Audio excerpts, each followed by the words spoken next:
Hey, how's it going, everybody? Welcome to another Storytime Quickies of the Grimm's Complete Fairy Tales. Today's story is story number 51. Fundevogel. Fundevogel? Fledgling? How the hell do you say that?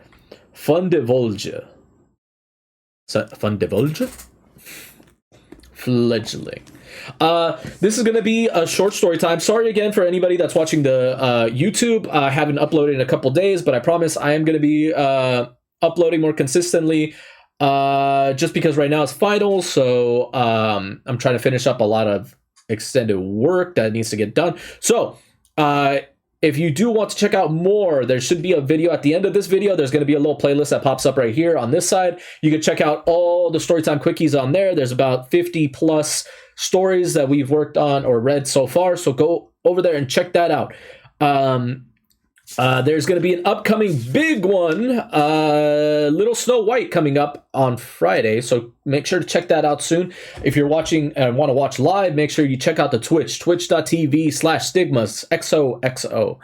But let's get started for tonight's story. Get your snackies, your blankies, get snug, because it's time for a quick story. Fundevogel. Fledgling. Tale number 51. There was once a forester who went into the forest to hunt, and as he entered it, he heard a sound of screaming as if a little child were there. He followed the sound, and at last came to a high tree, and at the top of this, a little child was sitting. For the mother had fallen asleep under the tree with the child, and a bird of prey had seen it in her arms, had flown down and snatched it away, and set it up high on the tree. The forester climbed up, brought the child down, and thought to himself, "You will take him home with you and bring him up with your Lena." He took it home, therefore, and the two children grew up together. The one, however, which he had found on a tree was called Fundevogel, because a bird had carried it away. Fundevogel and Lena loved each other so dearly that when they did not see each other, they were sad. The forester had an old cook, who one evening took 2 pails and began to fetch water, and did not go once but many times out to the spring. Lena saw this and said, "Old Sana, why are you fetching so much water? If you will never repeat it to anyone, I will tell you why." So Lena said, "No, she would never repeat it to anyone." And then the cook said, "Early tomorrow morning, when the forester is out hunting, I will heat the water, and when it is boiling in the kettle, I will throw in Fundevogel, and will boil him in it." Early next morning, the forester got up and went out hunting, and when he was gone, the children were still in bed. Then Lena said to Fundevogel, "If you will never leave me, I too will never leave you."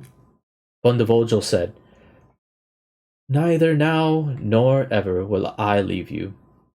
Then said Lena, "Then I will tell you. Last night, old Sana carried so many buckets of water into the house that I asked her why she was doing that. And she said that if I would promise not to tell anyone, she would tell me. And I said I would be sure not to tell anyone. And she said that early tomorrow morning, when father was out hunting, she would set the kettle full of water, throw you in it, and boil you. But we will get up quickly, dress ourselves, and go away together." The 2 children therefore got up, dressed themselves quickly, and went away.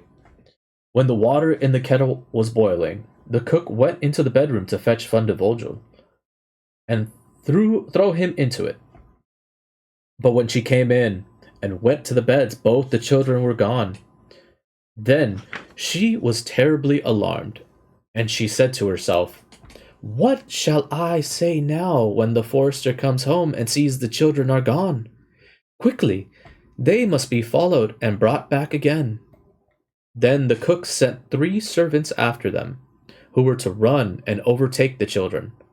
The children, however, were sitting outside the forest, and when they saw from afar the 3 servants running, Lena said to Fundevogel, "Never leave me, and I will never leave you." Fundevogel said, "Neither now nor ever." Then said Lena, "Do become a rosebush, and I will be the rose upon it." When the 3 servants came to the forest, nothing was there but a rosebush and 1 rose on it. But the children were nowhere. Then said they, "There's nothing to be done here." And they went home and told the cook that they had seen nothing in the forest but a little rosebush with 1 rose on it. Then the old cook scolded and said, "You simpletons! You should have cut the rosebush in 2, broken off the rose, and brought it home with you. Go, and do it now." They had therefore to go out and look for the second time. The children, however, saw them coming from a distance. Then Lena said, "Fundevogel, never leave me, and I will never leave you." Fundevogel said, "Neither now nor ever."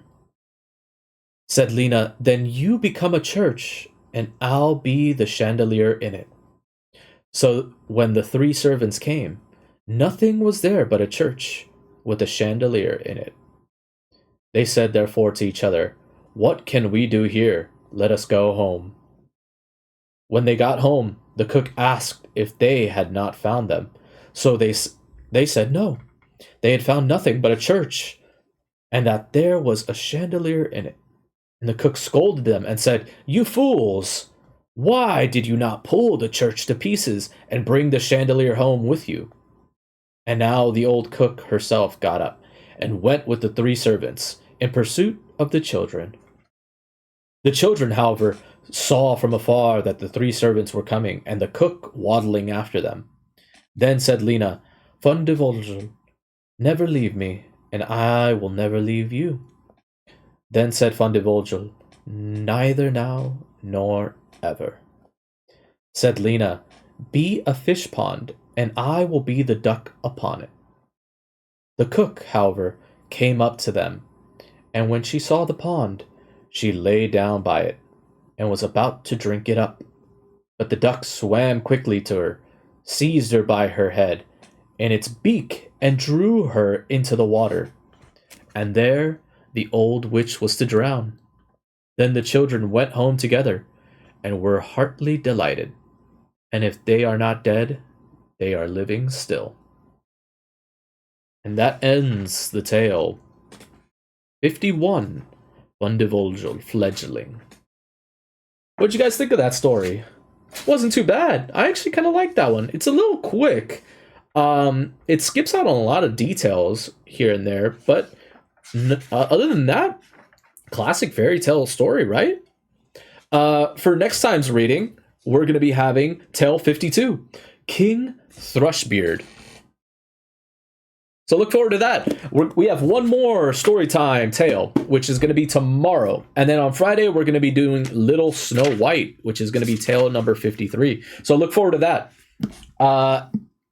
If you are watching from YouTube again, there should be a playlist that's going to pop up right over here. You can check out more Storytime Quickies over here. My channel is right over here. You can go subscribe, like, all that good stuff. Make sure you comment. It helps with the algorithms. I will catch you on the next Storytime Quickie. Later. Bye.